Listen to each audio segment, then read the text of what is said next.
Hello, everyone. Welcome again to another Teacher Joseph podcast. This week in our weekly lesson, we've been talking about the television license. If you own a TV here in the UK, you must also own a license for it.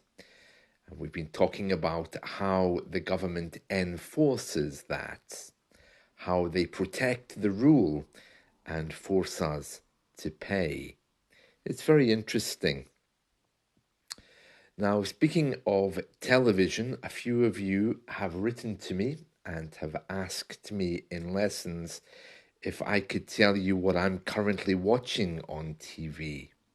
Well, we can certainly cover that. But before we do that, I want to talk about a particular TV personality who died in the last few days. For those of you who like sports, you might know the name Geoff Capes. He was Britain's strongest man back in the 1970s and 80s when strength was seen as something which was a desirable quality, especially physical strength. And there's a picture here of him pulling a truck. There's a cable attached to his back, and the other end of the cable is attached to a truck, and he's pulling it. And I think the truck is loaded with concrete on the back as well. So yes, he's unfortunately passed away, and he was a very famous TV personality here in the 70s and 80s. Let's have a read at what this newspaper report tells us about Geoff Capes. And this is from The Guardian, Thursday the 24th of October, which is today. So it says here, Geoff Capes, who competed for Great Britain in the shot put, that's those competitions at the Olympic Games, where you have little metal balls and you have to throw them as far as you can. It says here, Geoff Capes, who competed for Great Britain in the shot put at 3 Olympic Games, won 2 Commonwealth titles and twice won the world's strongest man competition, has died, age 75. A family statement said the family of Geoffrey Capes would like to announce his sad passing today, 23rd of October, Britain's finest shot putter and twice world's strongest man. Cape was at the height of his sporting prowess in the 1970s, competing in the Great Britain team for 11 years and racking up the largest number of athletic scores in history for his country. Now, we'll need to go back to that in a moment and talk about some of those phrases. It says here, he became a household name after his track and field career was over, and then he starred in some TV shows and winning the world's strongest man in 1983 and 1985. Then it talks about his Olympic Games history, and there's many pictures of him here, and it says here, the strong man was not limited in his pursuits by brawn and muscle, as the other world title he held was the unexpected one of breeding budgies. Okay, let me just say that again. So he wasn't only famous for his muscle, his brawn and strength, he also loved budgies, the bird, and he was well known for breeding those. It's really interesting, isn't it? The world's strongest man, and in his free time, he breeds little birds, budgies. Well, unfortunately, he's passed away. That's very, very sad. Yeah, I remember him. He was very famous in the 1970s and 80s. I think at that point, when I was a child, he was simply a TV personality, but a very famous one, a very famous one. So, first of all, let's talk about that word prowess, which means someone who's famous in their field. As I was reading, it says Capes was at the height of his sporting prowess in the 1970s, competing in the Great Britain team for 11 years and racking up the largest number of athletic scores. If you rack up, it's a way of counting people's scores with something.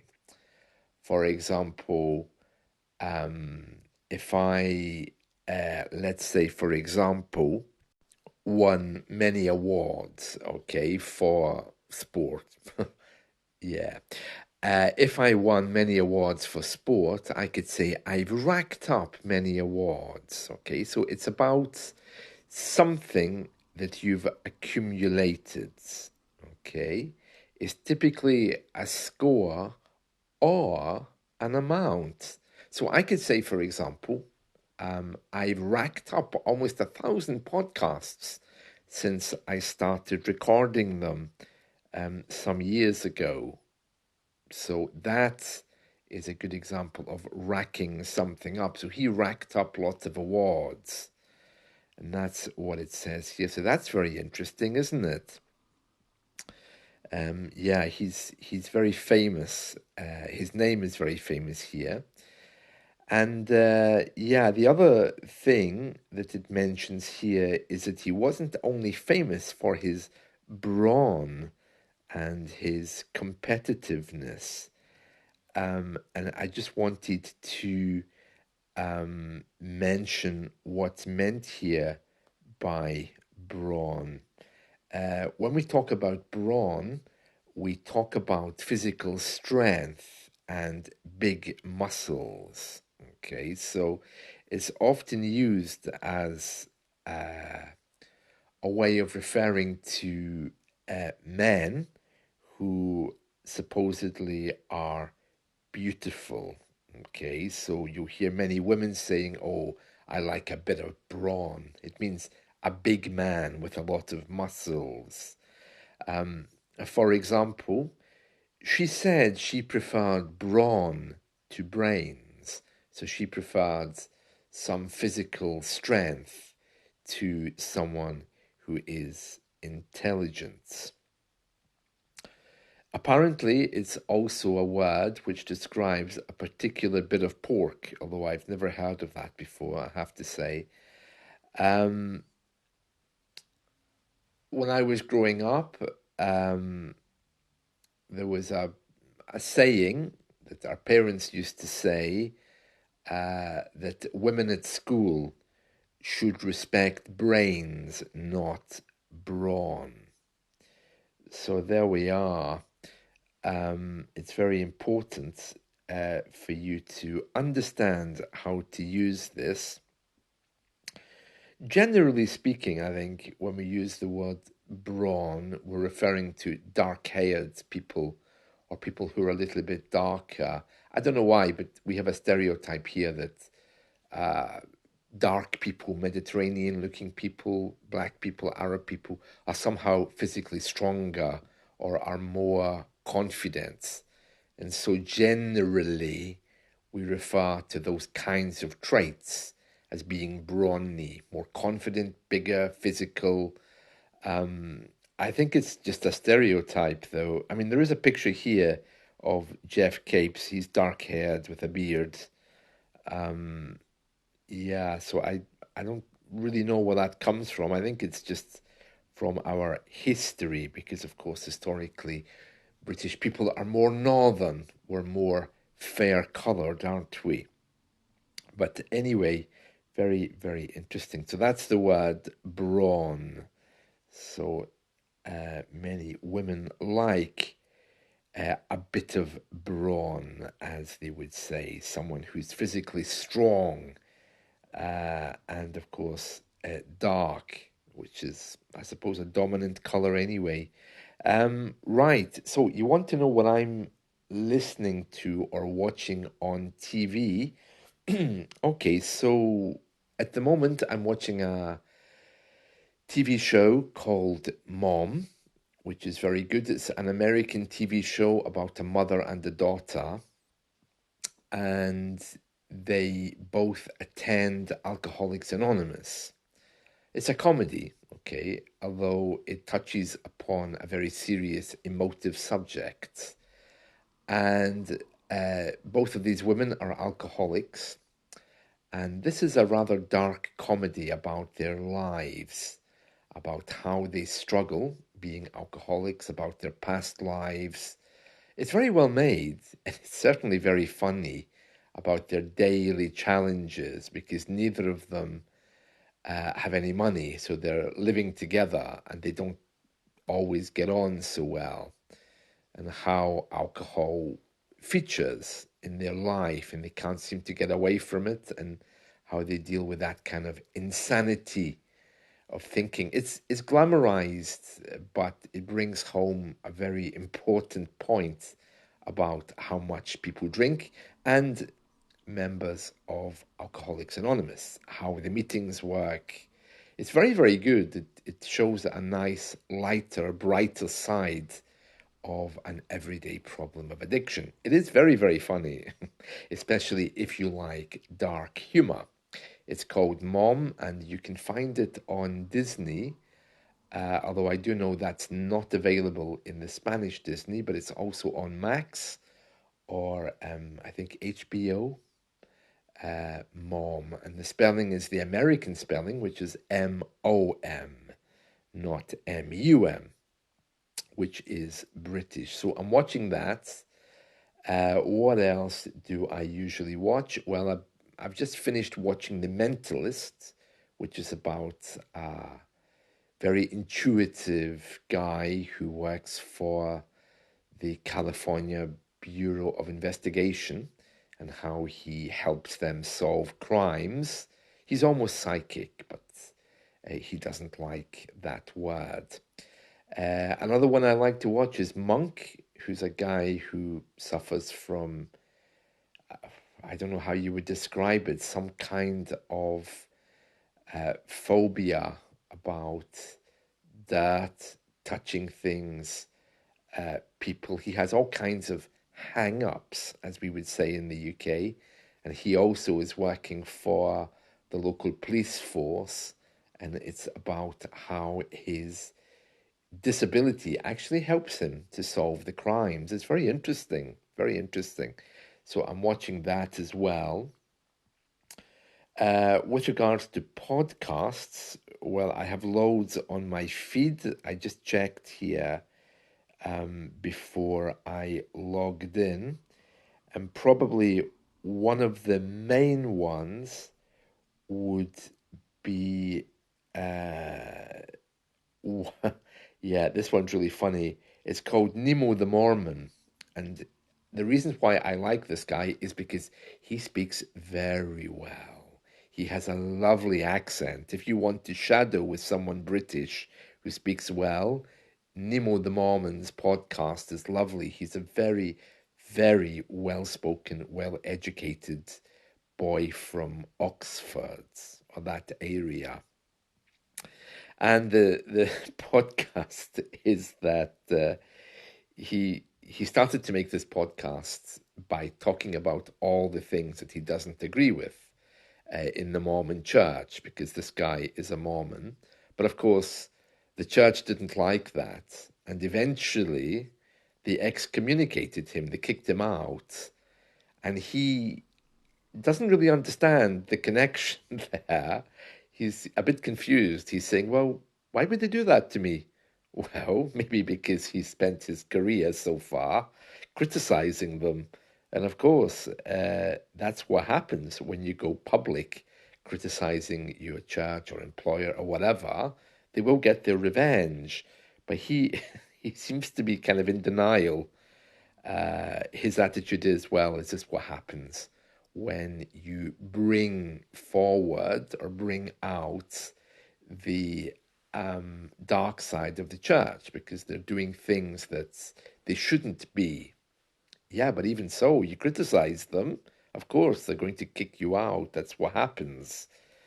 So he shouldn't be surprised at that. It's very funny. I mean, his drama about leaving his church is very funny because there are people that he interviews and who interview him who obviously care a lot about this subject, which for us looks rather trivial because we don't really care. But he's a lovely speaker, so I can recommend that one if you have some patience. But beautiful, beautiful speaker, beautiful speaker.